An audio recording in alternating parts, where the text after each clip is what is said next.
I never know what I'm making sure of. I usually just wing it at all possible opportunities. That's what I always do. Wing it. It works better. Life works better if you wing it. All right. Well, welcome to Pointless Ramblings.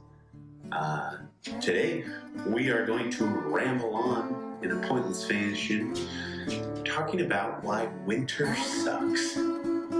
So we've each kind of taken it upon ourselves to decide some things that suck about winter and how we can improve them. So I'll let Drew start. Now, I struggle to think of just one or two things that make winter suck. I mean, there's the lack of being able to go outside.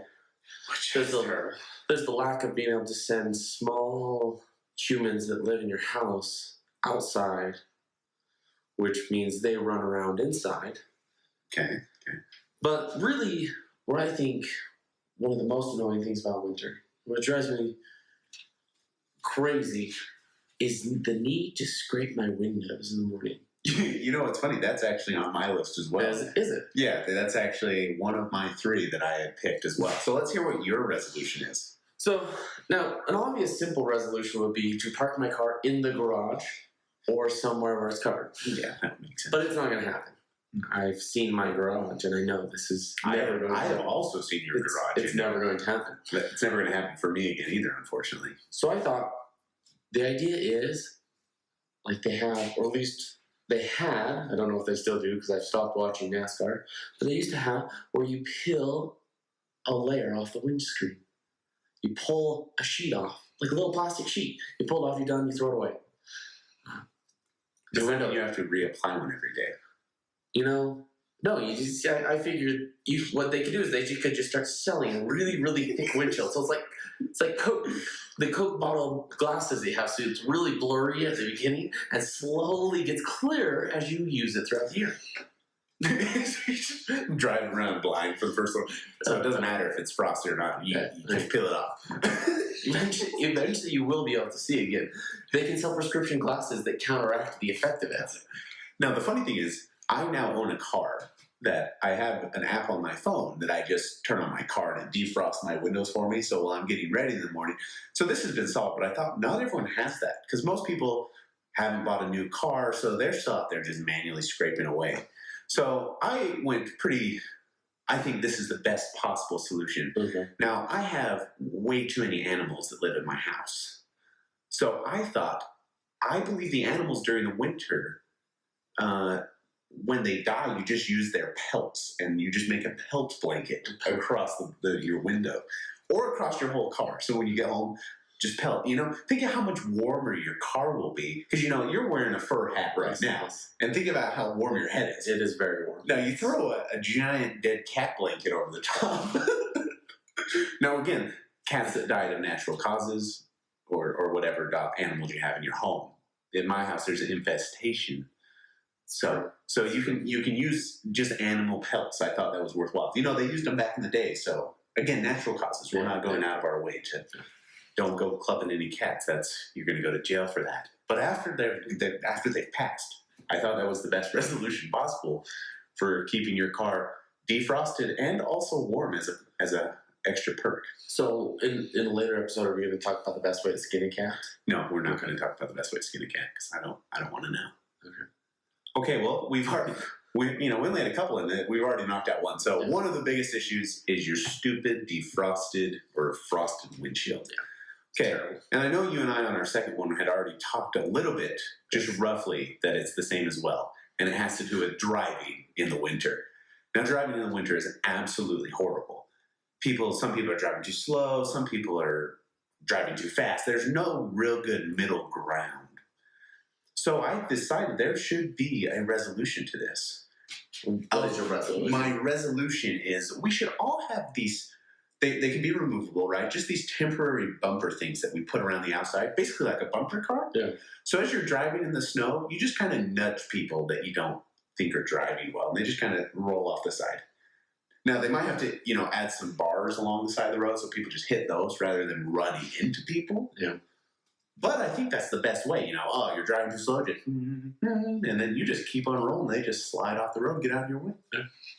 Now, I don't know the last time you got in a bumper car, but it tends to happen when you're in a bumper car, even the slight little ones you have at the carnivals and stuff, you get hit and you go like this.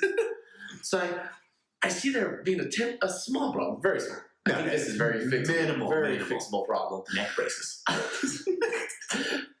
Because getting a little light nudge at 30 miles or 40 miles an hour, depending on which, who's driving, the person going 20 or 5, depends again, getting bumped by, the big truck going 60 when there's 3 inches. That's you both have bumpers. It releases some of the impact.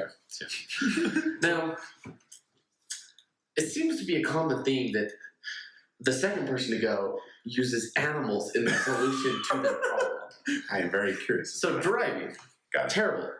So I think instead of driving, we have Uber sled dogs or something similar to that.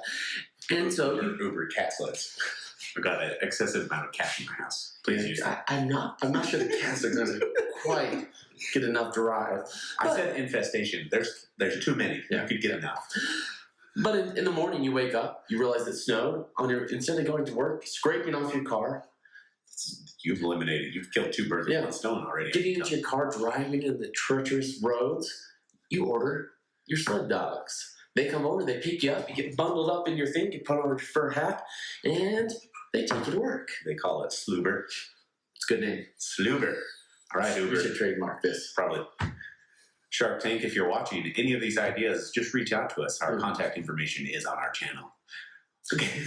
So Sluber. Okay, I'm getting to my third, right? Okay. Third, we're going to be wrapping this up pretty quick. So number 3 is near and dear to my heart. Probably the thing I hate most about winter is that it's cold. And yeah, people are like, well, just bundle up. Yeah, but you know what? More clothes cost more money. That's how it goes. If you want a coat, $200. If you want another coat because it's so cold, another $200. Next thing you know, you've dropped $1,000 and you're like, I only use these on days that it snows. But it's cold. It's cold. It's just cold. You can't get around it. Yeah. But I thought, I know the perfect resolution. Is the giant hairdryer that you walk around with? Pretty close, but not quite. So at restaurants where they let you eat outside, they usually have those propane heaters with like the umbrella thing on top. So I thought, why not just get kind of a miniature version one of those with backpack straps? And you just hook it on, and you walk around in a t-shirt and shorts when it's negative 30 degrees. Why? Because you're getting heat from above. Everyone else looking around go, why is that guy in shorts? And you're like, because I'm warm. I see no problem with this, particularly when you put the propane heater backpack in your sled dog. In your sled dog? In your cart or your sled dog. You don't even have to put on your fur hat at that point. Yeah. You just sit in your shorts and t-shirt, warm. Just Sluber. Should we add heating things to Sluber? Slahoober. Makes the most sense. So unlike the previous 2 where we've had kind of a similar thing, I'm going to deviate slightly from having the exact same thing. The thing that annoys me about winter is snow days. And why it annoys me is because as a child, I never experienced the snow day. No matter how much snow came down, there was no snow day. There was the one time when I was in high school and the heater broke and they sent us home halfway through the day because it was 30 degrees inside the school. Yeah, that's different. That's different. That's cold. That's referencing yours. Yeah, Snow days. packs, no problems. So I have a solution, and I like simple solutions because previously there was a snow day here, and most of the schools shut down except for the schools that were around us. They all stayed open. Now, to solve this problem, so we have consistency, I figured if it snows in any way, shape, or form, snow day. Yeah. Solution. Easy. There's no debate. Does snow day also incorporate work? It should. They should. If it snows, adopt the philosophy of places where it never snows. If there's snow in the forecast, you close everything down. Easy solution. And don't worry about making it up because nobody actually goes those makeup days anyway. And employers, just accept the fact that 75% of the people that are working for you spend 75% of their time not working. So it's fine if you have a snow day. Yeah, and the people that can work from home, just take this as a sign as they should work from home all the time. Yeah. Problem solved. Yeah. So snow days. Let's just make it easy. No judgments. If it snows, day off for everyone across the world. I think you and Alaska could really get on board with this, along with, I think New York, those areas that get a lot of snow, Chicago, greatest thing ever. Snow day.